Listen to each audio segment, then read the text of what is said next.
All right, hello, and welcome to my channel.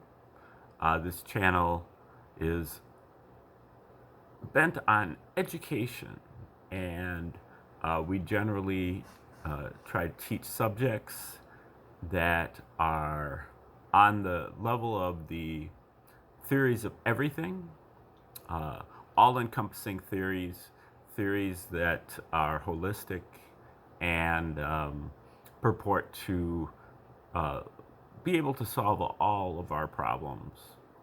Um, Most of these theories are pretty obscure, things that you don't know about. You won't hear about them um, in your daily discourse, and you probably will only hear about them on this channel. Today is video number 238 on the reciprocal system of theory. And this is a theory originally proposed by Dewey B. Larson back in the 20th century. He died back in 1990, but not before. He wrote many great books on all kinds of scientific subjects, astrophysics and chemistry, physics and astronomy, and also metaphysics and economics. And wrote a lot of articles, had a few followers that have also made contributions, and we're looking at one of those today. This is from Dr. Bruce Perrett, who also recently passed away, but he wrote a number of papers under the pen name of Daniel Phoenix III. These are known as the Daniel Papers, and Daniel claimed that he was one of the young computer programmers that worked on the top secret Black Ops Montauk project in the early 1980s. And he writes about some of his experiences and many other things. We're reading the second installment of his anthropology series called The Hidden Histories of Homo Sapiens. And the basic idea behind the reciprocal system is that we live in a universe of motion.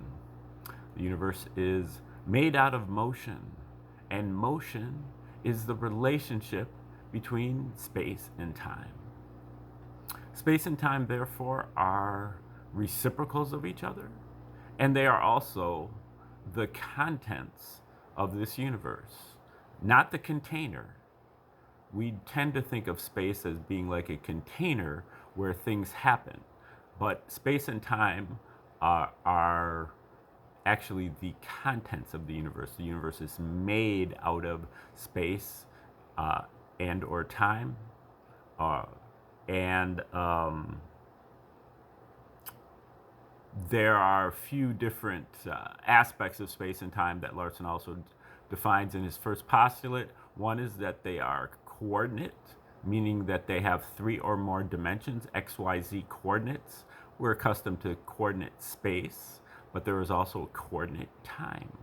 And then clock, we are accustomed to the clock of time. Time is always getting later and later and later, but in no particular direction.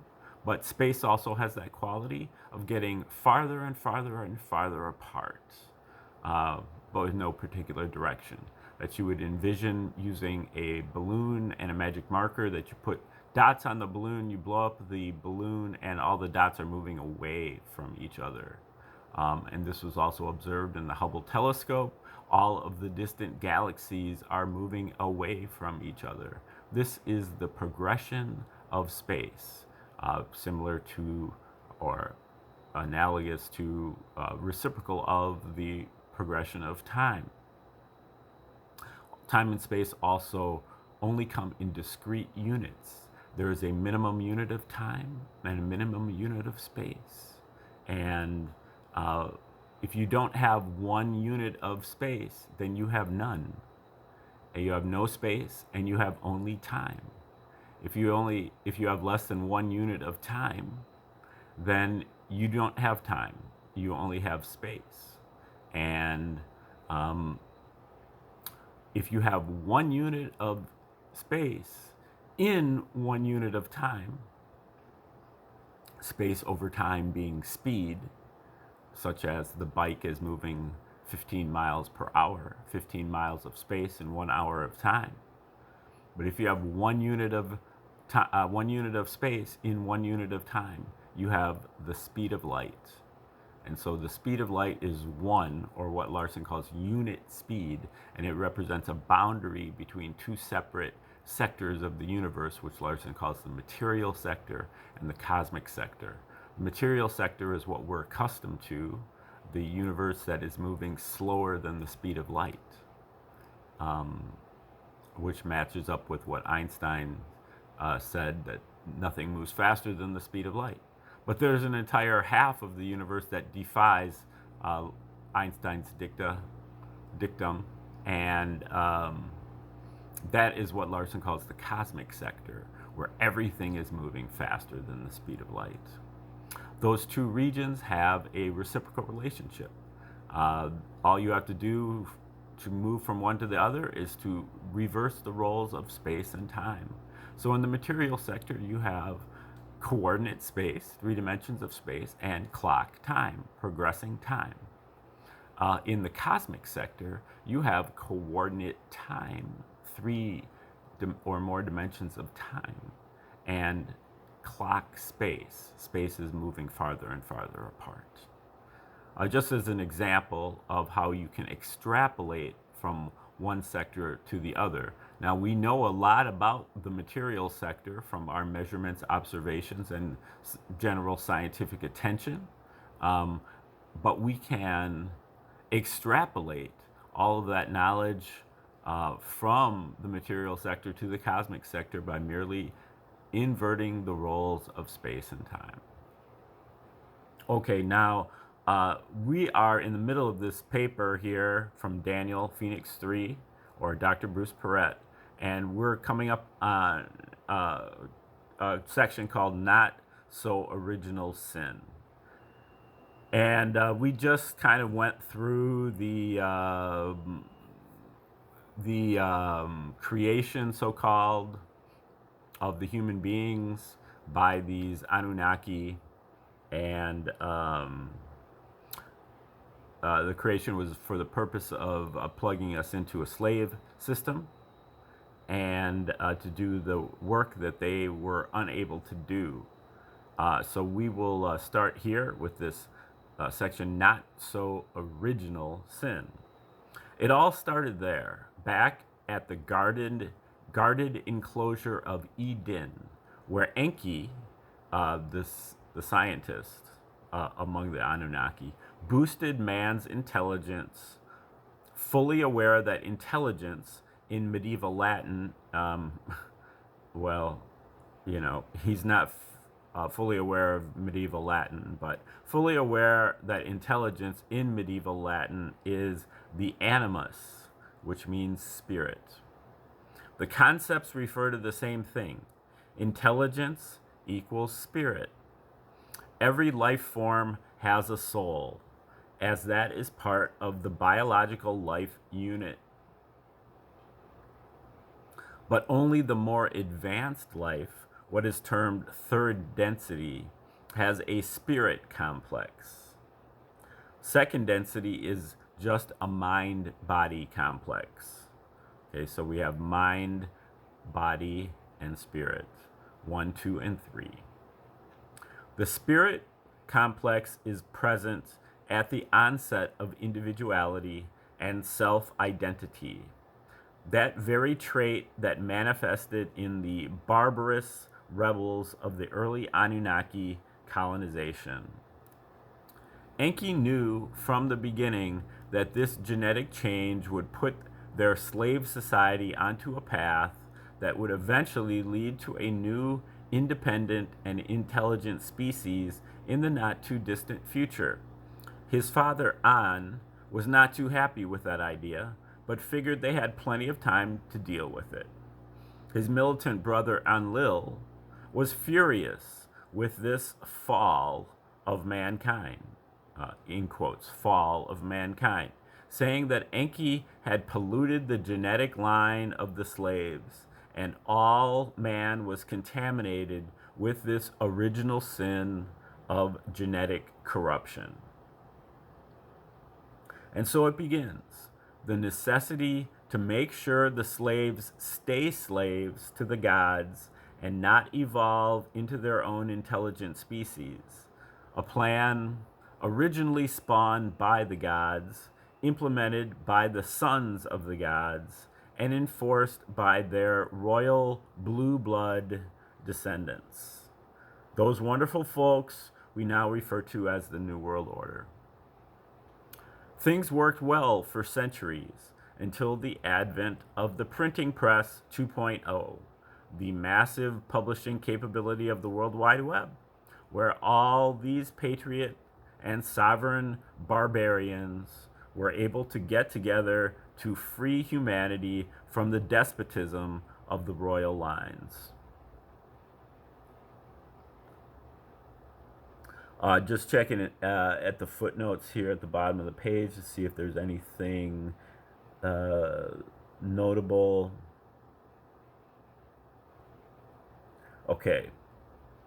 Failing to achieve control over the internet hardware and with ongoing, as of yet unsuccessful, attempts to control surfing on the web, they targeted the weakest link in the system. The community of social media users, and started introducing all sorts of insiders with promises of freedom, ascension, and free junk. Cell phones, MP3 players, replicators, RVs, bank handouts, and the like, in hopes that the resulting viral spread of these ideas would overwhelm any real pertinent information. And that plan has been working quite well to date. But these slaves that would not be assimilated and were still demanding freedom created a major problem for the world leaders, one that needed to be addressed, and addressed in such a way as the slave would become willing slaves once again. A condition of voluntary servitude is a much more desirable situation as it becomes self-regulating. Those in service will do all the dirty work for the elite, as they will do almost anything to keep from losing their handouts. Okay, this section is called Project Bluebeam. Back in 1994, Canadian journalist Serge Monast, now deceased, wrote an expose on a secret NASA project known as Bluebeam. These Air Force types do like the blue symbolism as they deal with the sky.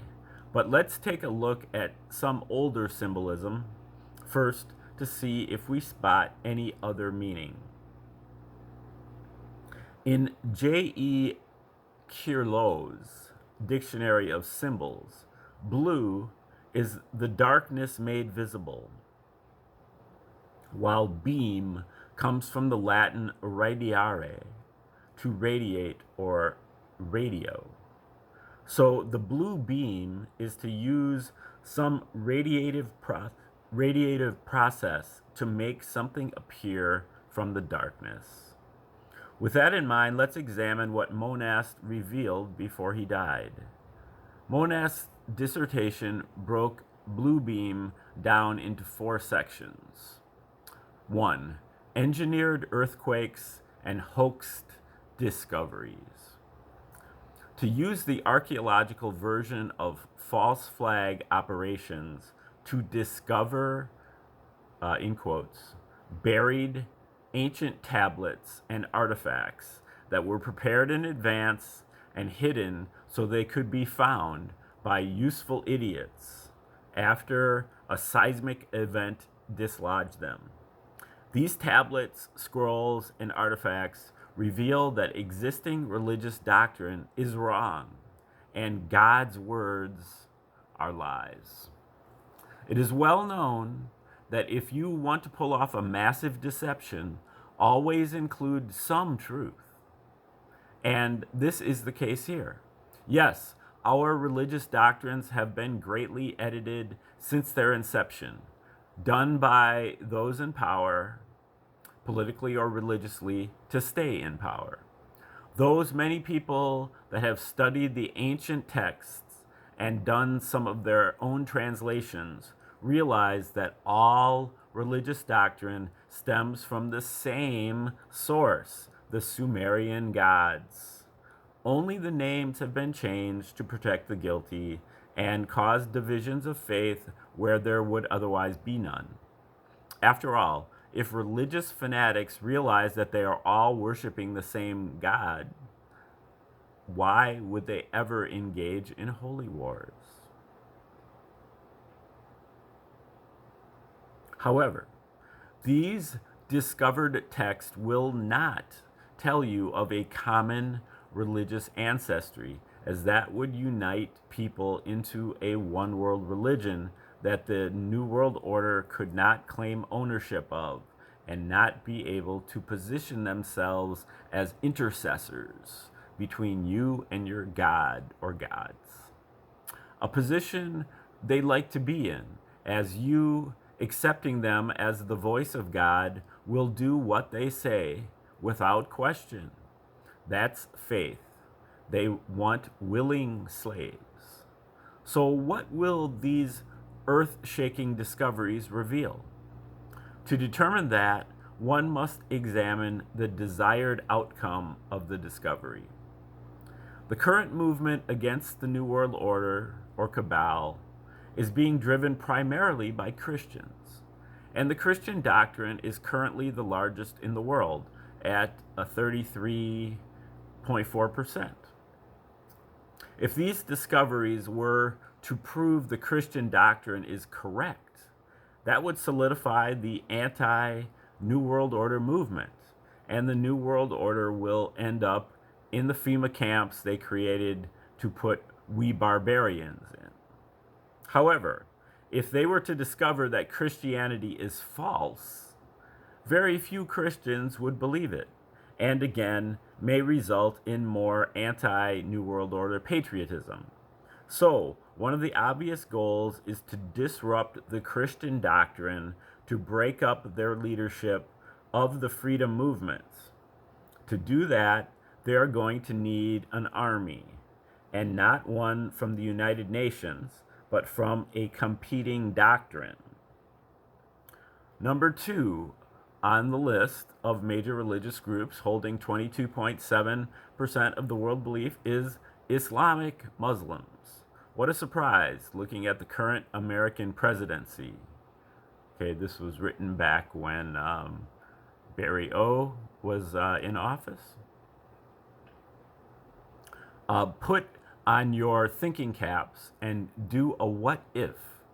Some ancient discovery proves that Islam is the correct doctrine and Christianity, including the Patriot movement, is nothing but a bunch of heathens. Holy wars, Batman. With 56.13% of the world's population trying to kill each other off, that should address that depopulation agenda they also desire.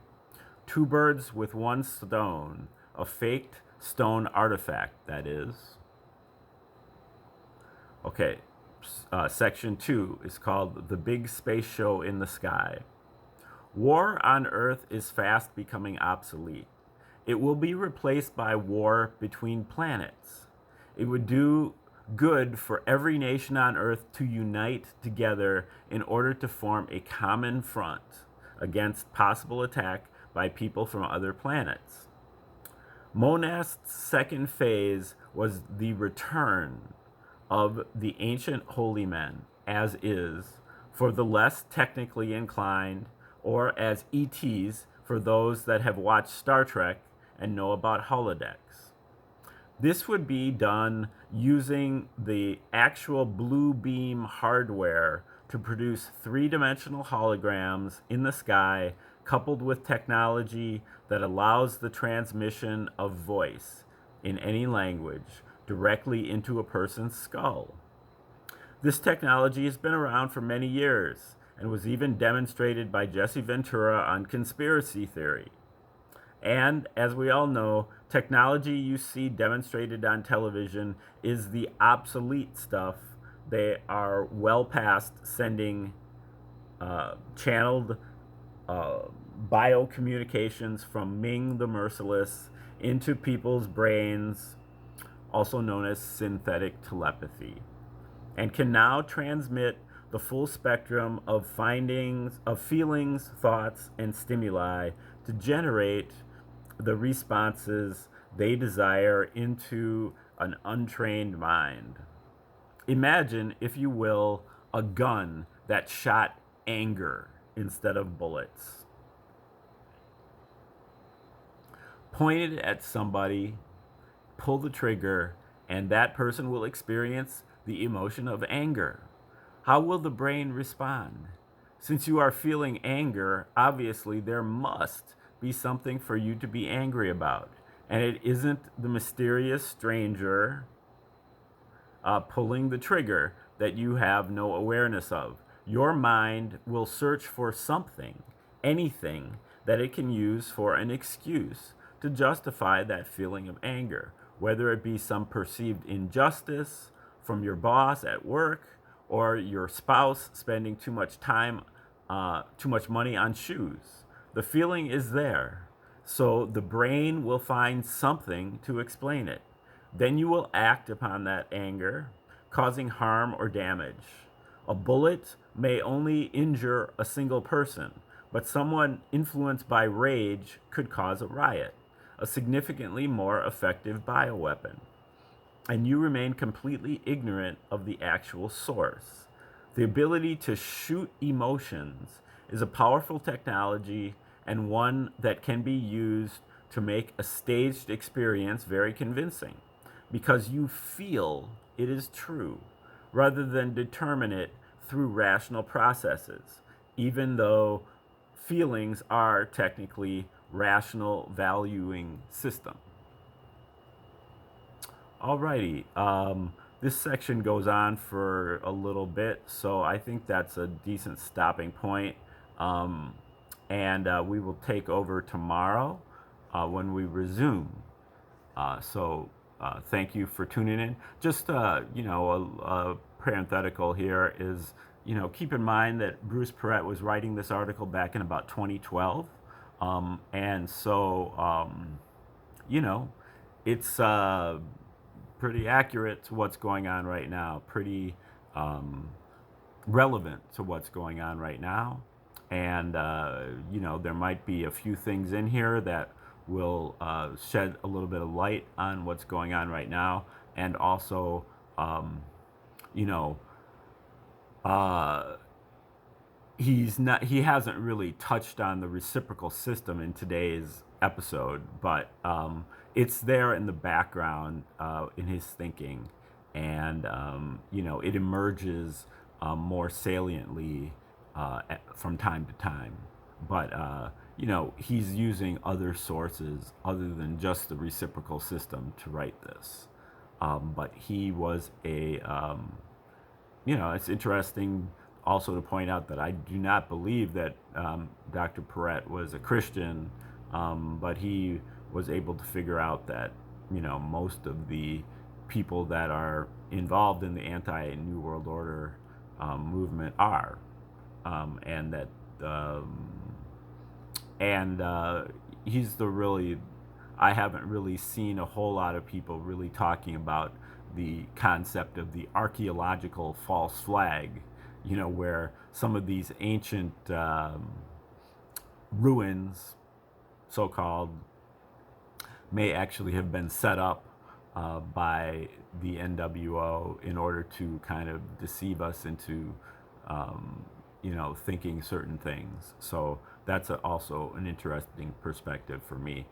Okay, so we will start this up again tomorrow. And thanks for tuning in. Have a great day.